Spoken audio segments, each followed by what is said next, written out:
Então, gente, voltando aqui à aula, né, de pessoa física ou natural, né? Paramos aqui, né? Nesse slide aqui 23, capacidade civil, e vamos dar continuidade aí, né? Para a gente poder aí, arrebentar a pessoa jurídica, domicílios e bens, ato, fato jurídico, teoria geral do negócio jurídico, né? Defeitos do negócio jurídico e teoria das nulidades e por aí vai. Vamos pegar toda a parte geral aí, o que mais cai aí na banca CESP. Então, capacidade civil, né, é a medida jurídica da personalidade. Capacidade civil é a medida jurídica da personalidade. Então, nós temos aí a capacidade de direito, também pode ser chamada capacidade de gozo, que também pode ser chamada capacidade jurídica. Então, capacidade de direito, também chamada de capacidade de gozo ou capacidade jurídica. O artigo 1º nos diz o seguinte: toda pessoa é capaz de direitos e deveres na ordem civil. Toda pessoa é capaz de direitos e deveres na ordem civil. Então tá aqui, né? Toda pessoa é capaz de direitos e deveres na ordem civil. Toda pessoa é capaz de direitos e deveres na ordem civil. E nós temos aqui a capacidade, né? Então, a nossa capacidade, ela pode ser capacidade de direito, de gozo ou jurídica. Então, podemos ter capacidade de direito, de gozo ou capacidade jurídica. E também podemos ter o quê? A capacidade de fato, de exercício, da ação e de atividade. Então, nós temos a capacidade, que ela é subdividida em capacidade de direito, ou capacidade de gozo, ou capacidade jurídica. E também nós temos a capacidade de fato, ou de exercício, ação ou atividade. Então, aqui é mais conhecida de direito, jurídica, e a de fato é de exercício. Mas é bom saber os nomes aí. E vamos cada uma delas. Todos têm capacidade de direitos e deveres. Então tá aqui, ó. Todos têm capacidade de direitos e deveres na ordem civil. Beleza. Mas nem todos, então vamos aqui, ó. Mas nem todos possuem a capacidade de fato, que também é a capacidade de exercício, né? Capacidade de fato, de exercício, ação ou atividade. Todos têm a capacidade de direitos e deveres. Todos têm a capacidade de direitos e deveres. Mas nem todos possuem a capacidade de fato e de exercício. Porque nem todos podem pessoalmente praticar os atos da vida civil. Então, a capacidade de fato é aqueles que podem pessoalmente praticar o quê? Os atos da vida civil. Então, esta possibilidade do cidadão pessoalmente praticar os atos da vida civil. Então, todos têm a capacidade de direitos e deveres, mas nem todos possuem a capacidade de fato ou de exercício, porque nem todos podem pessoalmente praticar os atos da vida civil. Uma criança de 5 anos, ela pode ser proprietária de um imóvel, ela tem capacidade de direitos e deveres, pois possui, né, essa capacidade, mas não poderá sozinha alugar um imóvel, doar, vender, né, pois ela não possui o quê? A capacidade de fato, ela não tem a capacidade de fato. Então, uma criança de 5 anos, ela pode ser proprietária de um imóvel porque ela possui capacidade de direitos e deveres. Porém, entretanto, ela não possui o quê? A capacidade de fato. Então, esta incapacidade de fato, ela pode ser absoluta ou relativa. Então, nós temos aqui, né? Esta incapacidade de fato, ela pode ser o quê? Ela pode ser absoluta ou relativa. Então, nós temos aí, todos têm a capacidade de direitos e deveres, mas nem todos possuem a capacidade de fato ou de exercício. Beleza? Então, uma criança de 5 anos, ela possui a capacidade de direitos e deveres, mas ela não tem a capacidade de estar em exercício de praticar os atos da vida civil, como vender, doar ou alugar um imóvel. Então, ela precisa ser representada. Então, essa incapacidade de fato, ela pode ser absoluta ou ela pode ser relativa. Então, vamos a ela. Então, nós temos aqui, né, que a soma da capacidade de direito mais a de fato, então a soma da capacidade de direito mais a capacidade de fato, nós teremos a capacidade o quê? Geral ou plena. Então, a soma da capacidade de direito com a capacidade de fato nós temos aí a capacidade geral ou a capacidade plena. Para quê? Para praticar todos os atos da vida civil. Então, uma pessoa com mais de 18 anos de idade está o quê? Em pleno gozo de suas faculdades mentais. Uma pessoa com mais de 18 anos de idade estando o quê? Em pleno gozo de suas faculdades mentais, né? Possui a capacidade de direito e a capacidade de fato, tendo por si só aí a capacidade plena ou a capacidade geral. Mesmo sendo dotado de capacidade geral ou plena, por vezes para a prática de certos determinados atos da vida civil, irá precisar de uma legitimação ou uma autorização expressamente. Esta é uma capacidade de negociação ou uma capacidade específica. Então vamos aqui, né? Então, mesmo que sendo dotado de capacidade geral plena, que é o quê? A soma da capacidade de direito mais a capacidade de fato, né? Estando em plenos gozos das suas faculdades mentais e sendo maior, por vezes, para praticar certos determinados atos da vida civil, irá precisar de uma legitimação ou uma autorização expressa, de uma legitimação ou uma autorização expressa. E esta capacidade de negociação, uma capacidade de negociação ou uma capacidade específica. Uma capacidade de negociação ou uma capacidade específica. Então, mesmo tendo uma capacidade geral ou plena, para a prática de determinados atos da vida civil, ele irá precisar de uma legitimação ou de uma autorização expressa. Isso é uma capacidade de negociação ou uma capacidade específica. O que é uma capacidade de negociação, uma capacidade específica?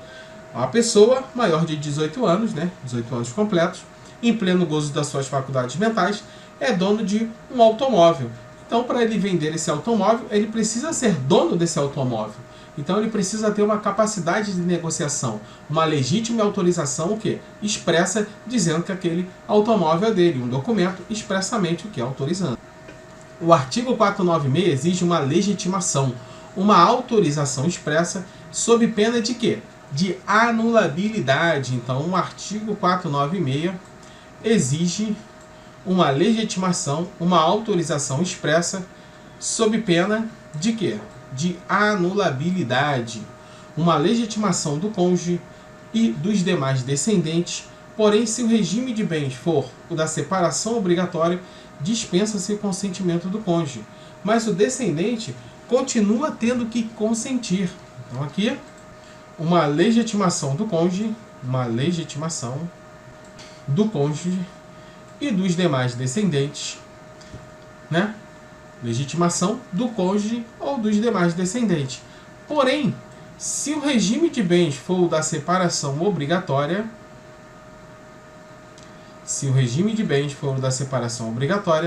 dispensa-se o consentimento do cônjuge. Porém, entretanto, todavia, mas o do descendente continua tendo que consentir. Então, uma legitimação, essa legitimação ela pode ser do cônjuge, do companheiro ou dos demais descendentes, né? Mas se o regime de bens for o da separação obrigatória, dispensa-se essa legitimação do cônjuge. Porém, entretanto, o do descendente continua tendo que consentir. Capacidade de fato, de exercício ou de ação. Então tá aqui, né? Capacidade de fato, de exercício ou de ação, né? Então nós temos aqui a capacidade plena ou a capacidade jurídica geral, que é o quê? É a soma da capacidade de fato mais a capacidade de direito, né? A soma das duas capacidades anteriores. Então, tá aqui a capacidade plena ou a capacidade jurídica geral, né? A capacidade de direito mais a capacidade de fato, que vamos tornar aí a capacidade plena ou capacidade jurídica geral. Legitimação, né? A venda, né, de ascendente para descendente. A venda de um ascendente para o descendente, de um pai para o filho. Artigo 496. 496 ele nos diz o seguinte: é anulável. Então ele está dizendo que é anulável o quê? A venda de ascendente para descendente. Então, um pai quer vender um carro, um imóvel para o filho. É anulável. Salvo se os outros descendentes e o cônjuge do alienante expressamente houverem consentidos. É anulável a venda de um ascendente para o descendente, salvo se os outros descendentes e o cônjuge, tá vendo que é uma conjunção de adição, não está dizendo ou, e está dizendo outros descendentes e o cônjuge do alienante expressamente houverem consentido. Então, o pai, ele vende lá para o filho A. Só que o filho B e o cônjuge precisam o quê? Expressamente consentir para essa venda não se tornar anulável. Então, em regra, é anulável a venda de ascendente para descendente. Em regra, é anulável. Mas temos uma exceção. Se os demais descendentes e o cônjuge do alienante expressamente consentir, vai estar de boa. Parágrafo único. Em ambos os casos, dispensa-se o consentimento do cônjuge, se o regime de bens for o da separação obrigatória. Então, olha aqui. Em ambos os casos, né, tanto na venda de ascendente para descendente ou de expressamente no consentimento, vai ser dispensado se o quê? Vai ser dispensado o consentimento se o regime de bens for o da separação obrigatória. Se o regime de bens for o da separação obrigatória, o consentimento do cônjuge não vai adiantar de nada aí. Ou seja, ele é dispensável. Porém, entretanto, todavia, o dos descendentes continua prevalecendo. Beleza? Aqui é só para o cônjuge. Em regime de bens, se for de regime de bens de separação obrigatória. Beleza? Então, regime de bens de separação obrigatória é dispensado o consentimento do cônjuge. Porém, ainda fica o quê? Ainda fica aqui o consentimento de outros descendentes. Para quê? Para que essa venda de ascendente e descendente possa se tornar o quê? Legal. Entretanto, caso contrário, ela se tornará o quê? Anulável. Anulável em qual prazo? Então nós temos aqui, né, o prazo decadencial, né? Quando a lei dispuser que determinado ato é anulável, quando a lei dispuser que determinado ato é anulável, sem estabelecer o prazo para pleitear-se a anulação, será este de quê? De 2 anos, a contar da data da conclusão do ato. Então, quando a lei dispuser de determinado ato sendo anulável, a lei vai dizer que aquele ato é anulável. Mas não estabeleceu um prazo para pleitear-se a anulação. Então, o prazo será de quanto? Este prazo será de 2 anos, a contar da data da conclusão do ato. Beleza? Então nós temos uma súmula aí 494 do STF que nos diz o seguinte: a ação para anular uma venda de ascendente a descendente, sem o consentimento dos demais, prescreve em 20 anos contados da data do ato, da venda, né? Revogada a súmula 152, aprovada em 13/12 de 63, né? A súmula 152. Superada o prazo para anular a venda de ascendente e descendente, sem o consentimento dos demais, foi reduzida para 2 anos, contados da data do quê? Do ato do fato. Então, esta súmula caducou, né? Perdeu os efeitos, porque o prazo não é mais de prescrição de 20 anos, e sim um decadencial de 2 anos. Então, esta súmula era da lei velha e com um código novo se tornou ineficaz, como aponta o artigo 179. Então, olha aqui. Então, você vê, né, que essa súmula dizia que o prazo decadencial, né, era de 20 anos. Ela foi o quê? Ela foi superada. Então, aqui, a ação para anular uma venda de ascendente e descendente sem o consentimento dos demais prescreve em 20 anos, contados da data do ato. Revogada, foi caducada, superada esta súmula, né? De acordo com o artigo 179, este prazo passa a ser de 2 anos e sim um prazo de prescrição. Então a súmula caducou, perdeu os efeitos porque o prazo não é mais de prescrição de 20 anos, e sim um prazo decadencial de 2 anos. Beleza? Seguindo.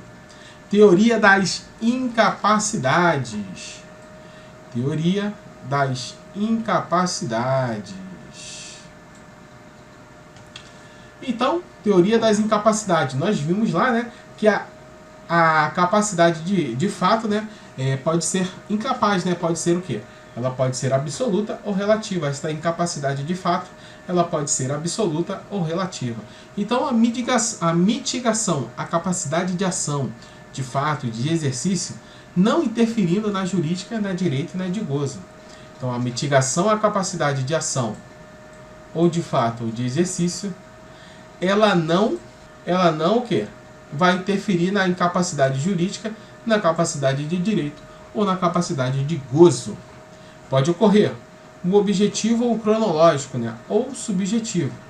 Então nós temos aqui o objetivo ou cronológico. Idade, 18 anos.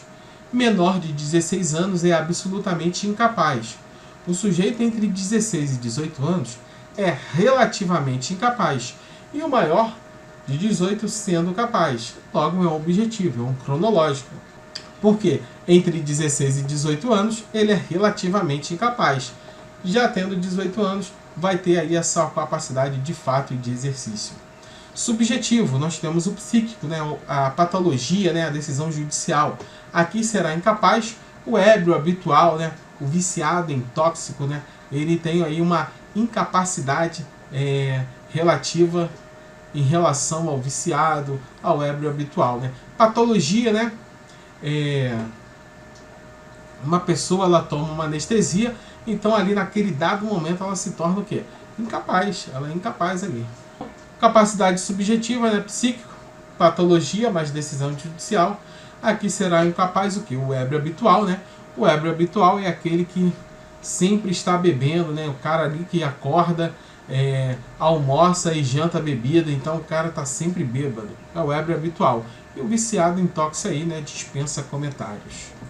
Então o objetivo é cronológico. Nós temos aí o sujeito entre 16 e 18 anos, que é o relativamente incapaz. Quando completa os seus 18 anos, ele vai se tornar capaz, tendo a sua capacidade de ação de fato e de exercício, né? Obtendo a sua capacidade geral jurídica plena, né? Que é a soma da capacidade de direito mais a capacidade de ação de fato. E nós temos aí também a incapacidade em relação ao subjetivo psíquico, que é a patologia, mas a decisão judicial será o incapaz, aquele ébrio habitual ou o viciado em tóxico. Acreditávamos que o sujeito deficiente seria incapaz. Um erro grosseiro da legislação, né? Que um deficiente ele é um incapaz. Ele não é incapaz. Tanto é que está aí para as Olimpíadas, né? Essa superação desse pessoal aí muito legal. O Brasil começou a seguir uma convenção nos Estados Unidos e precisou modificar as suas legislações internas. Por isso veio a Lei 13.146 de 2015, o chamado EPD, Estatuto da Pessoa com Deficiência. Estatuto da Pessoa com Deficiência, para alguns doutrinadores chamadas de LBI, Lei Brasileira de Inclusão. Então, o chamado EPD, Estatuto da Pessoa com Deficiência, e para alguns doutrinadores, né, Lei Brasileira de Inclusão. Incapacidade absoluta. Tá aí, né? A incapacidade absoluta. Cuidado, novidade por conta da Lei 13.146, a LBI ou a EPD, né, Estatuto da Pessoa com Deficiência.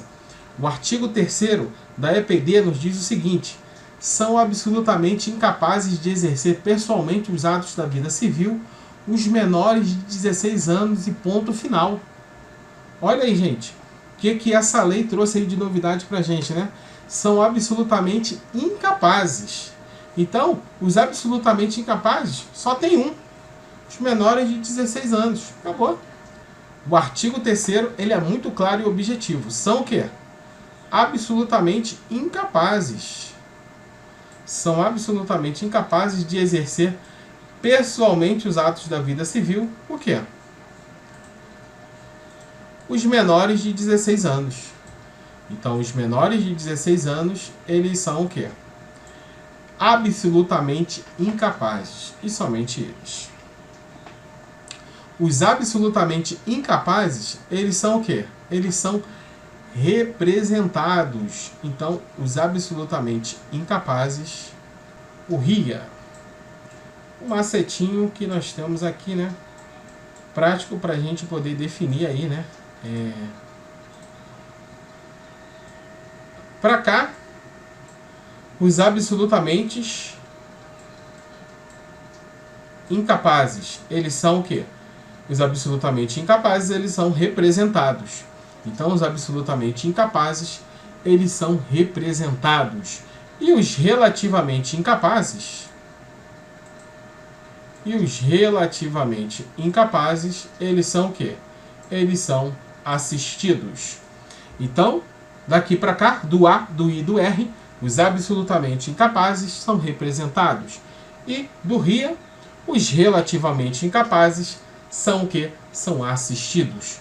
Hoje, com a lei da EPD, né, do Estatuto da Pessoa com Deficiência, só temos o absolutamente incapaz, o quê? O menor impúbre. Quem é o menor impúbre?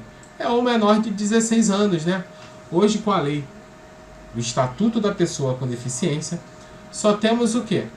O absolutamente incapaz sendo o menor impúbre, o menor de 16 anos. Logo, apenas ele poderá, somente ele, ser representado para os atos da vida civil. Tá aqui? Logo, apenas ele poderá ser representado para os atos da vida civil. Quem é que pode ser representado para os atos da vida, para os atos da vida civil?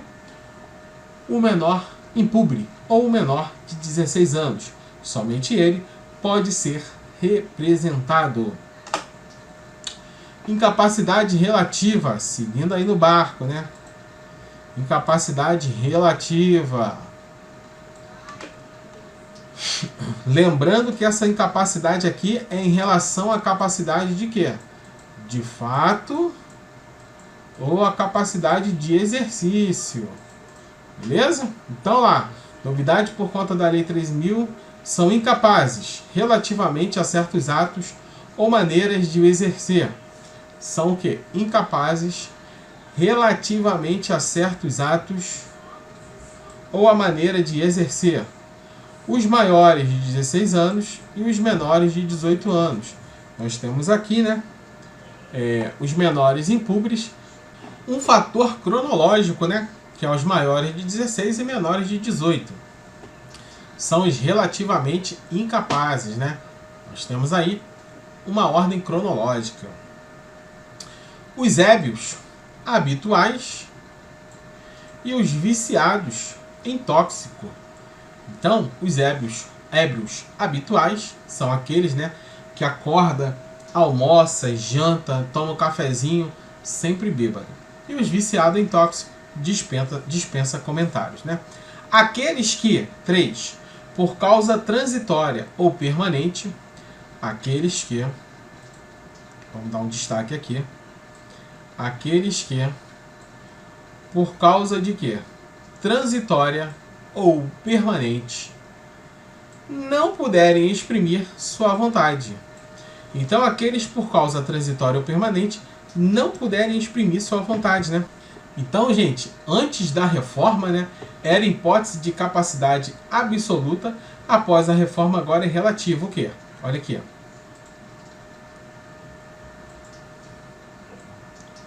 ó. Olha o asterístico aqui.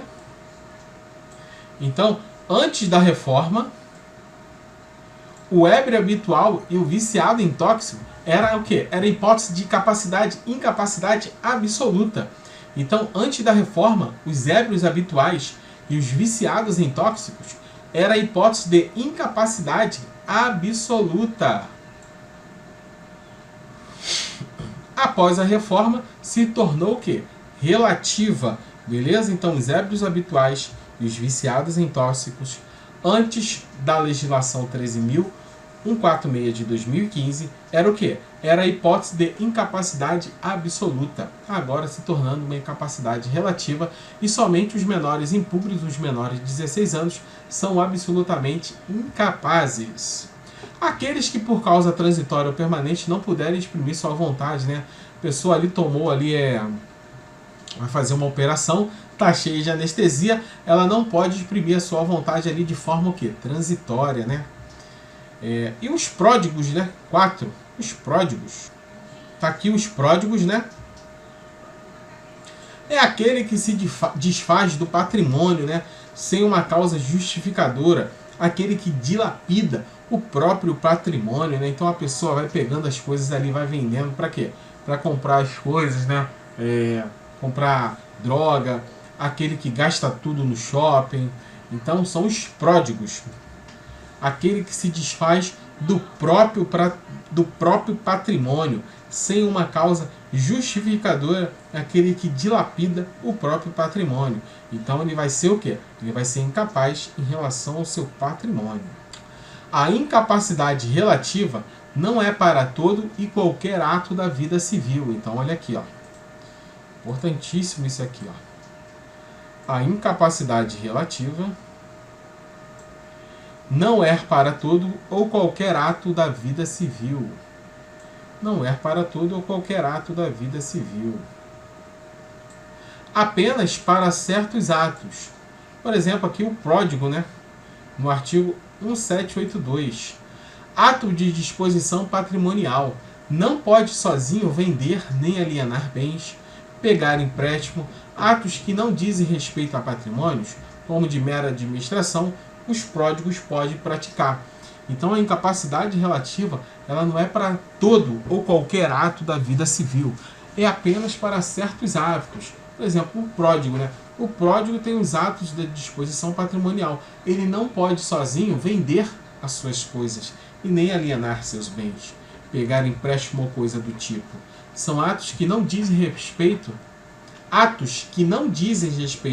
a patrimônios, como de mera administração, o pródigo pode praticar. Beleza? Artigo 1782 nos diz o seguinte: a interdição do pródigo só o privará de, sem curador, emprestar, transigir da quitação, alienar, hipotecar, demandar ou ser demandado e praticar em geral os atos que não sejam de mera administração. Parágrafo único. A capacidade dos indígenas será regulada por legislação especial. Então, a capacidade dos indígenas será regulada por uma legislação especial. Artigo 1641 nos diz o seguinte: é obrigatório o regime de separação de bens no casamento. Ele diz: é obrigatório o regime de separação de bens no casamento. Então tá aqui, né? Ele diz que é o quê? Obrigatório. Se é obrigatório o regime de separação de bens no casamento, porque vem o quê? Vem resguardar aí alguma coisa em relação a certas pessoas, né? Então, tem 3 incisos aí, vamos a eles. Vai resguardar o quê? Das pessoas que contraírem com inobservância das causas suspensivas da celebração do casamento. Das pessoas que contraírem com inobservância das causas suspensivas da celebração do casamento. E o que? Uma pessoa maior de 70 anos. Então tá lá, né? O senhorzinho de 71 anos, ele vai se casar. Qual é o regime da separação? Qual é o regime de casamento dele? É o regime de separação de bens. O senhorzinho de 71 anos vai casar. Qual é o regime? É o regime de separação de bens. Todos os que dependerem para casar de suprimento judicial. Todos os que dependerem para casar de suprimento judicial. Aquele que depende de suprimento judicial também será pelo regime de separação de bens. Então, todos que dependerem para casar de suprimento judicial terá o regime de separação de bens. Então, é obrigatório o regime de separação de bens em relação a pessoas maior de 70 anos, todos que dependerem de suprimento judicial e das pessoas que contraírem com inobservância das causas suspensivas da celebração do casamento. As pessoas que contraírem com uma inobservância, não observou as causas suspensivas da celebração do casamento. Tá aqui, né, o macetinho lá que nós fizemos anteriormente, né? Os relativamente incapazes irão praticar certos atos da vida civil mediante a presença de um assistente. O relativamente incapaz será assistido e o absolutamente incapaz será representado. Então, somente o menor de 16 anos ele será representado, porque somente ele é absolutamente incapaz. Os demais, como o ébrio habitual, viciado em tóxico, eles vão ser assistidos. Então, para cá, né? Como a gente fez lá, né? O R, relativamente incapaz, será o quê? Será assistido. E o absolutamente incapaz, ele vai ser representado. Então, macetinho na hora lá para você não esquecer quem é representado e quem é assistido. E como fica a situação do surdo-mudo incapaz de manifestar sua vontade?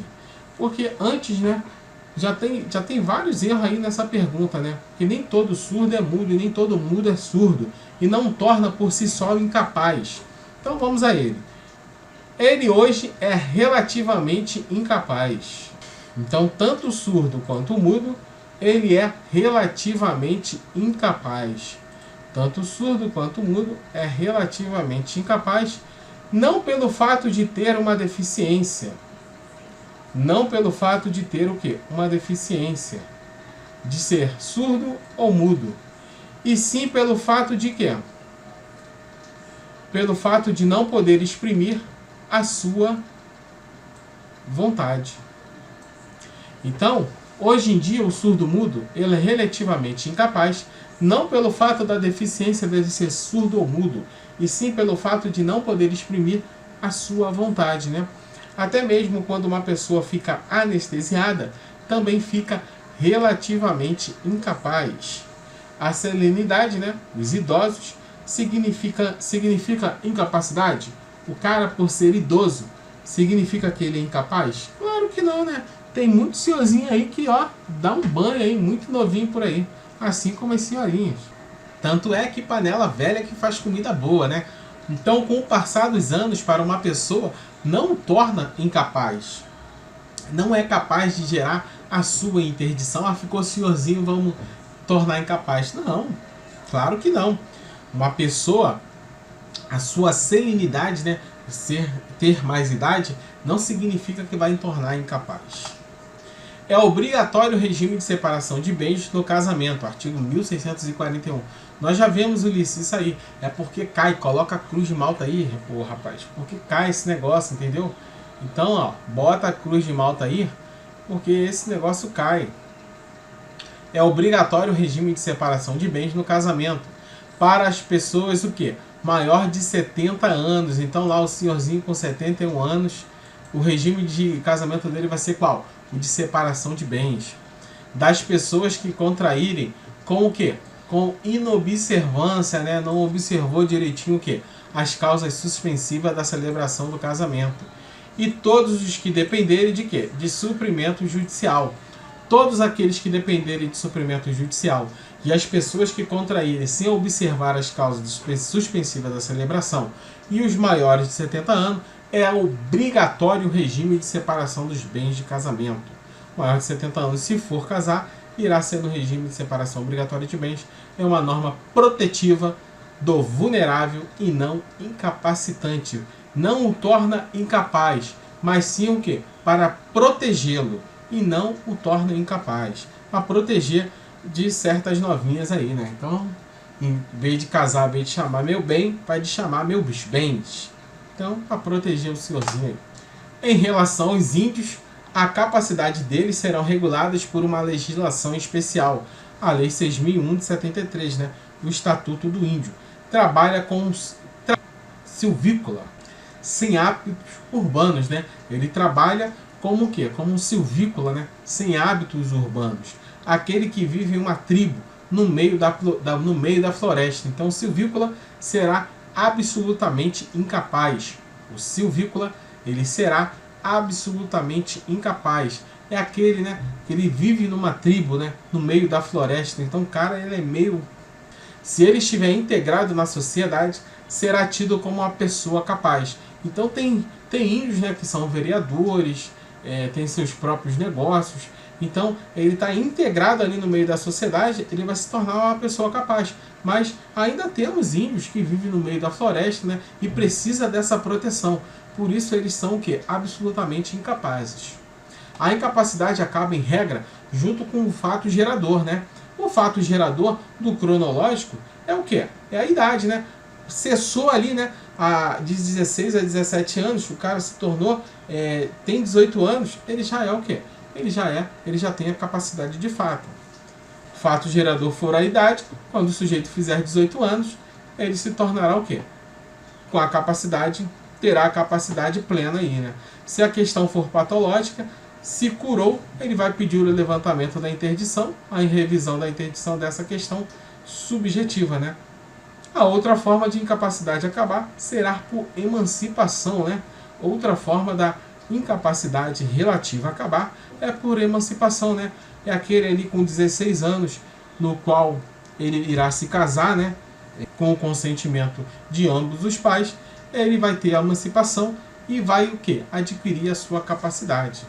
Emancipação, né? Emancipação vai ficar para a próxima aula, para não ficar muito grande, né? Então, para você que gostou, deixe seu like, se inscreva no canal, compartilhe os vídeos aí desse curso tão maneiro aí que pode ajudar bastante gente aí. Até a próxima aula, gente.